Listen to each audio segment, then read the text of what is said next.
sepanjang orang aya kataklif dosa, maka orang diwajibkan ngahapusan dosa.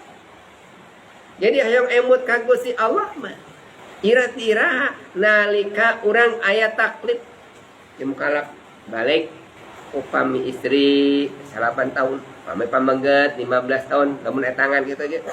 Terus balik, eta balik, nalika eta balik urang dicatatkeun dosa.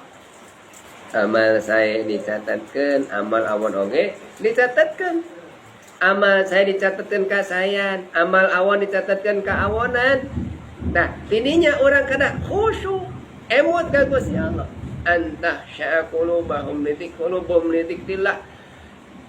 Sing fokus anjeun hate anjeun kana zikir ka Gusti Allah. Khusyuk teh fokus. Nah, khusyukeun tong asal-asalan rek ibadah teh. Rek emut ka Gusti Allah teh difokuskeun urang ngalaksanakeun zikir ka Gusti Allah teh. Alam yakni lil ladina amanu. Rek iraha cenah urang rek khusyuk zikir ka Gusti Allah. Rek iraha orang istiqomah ibadah teh dari ira gitu bahasa katanya. Rek iraha orang ngadawamkeun ibadah teh. Nungguan ke maut. Nungguan ke kolot. Da maut mah cantang teu nepikeun ka kolot pantes nu ngora pantes. Nu kolot pantes. Anu sehat pantes. Anu teu damang oge pantes.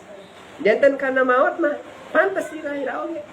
Jadi dinya ku setan teh ditaswib, diengke-engke. Badak lamun nita urang ibadah, kayak heula kagok eta teh setan.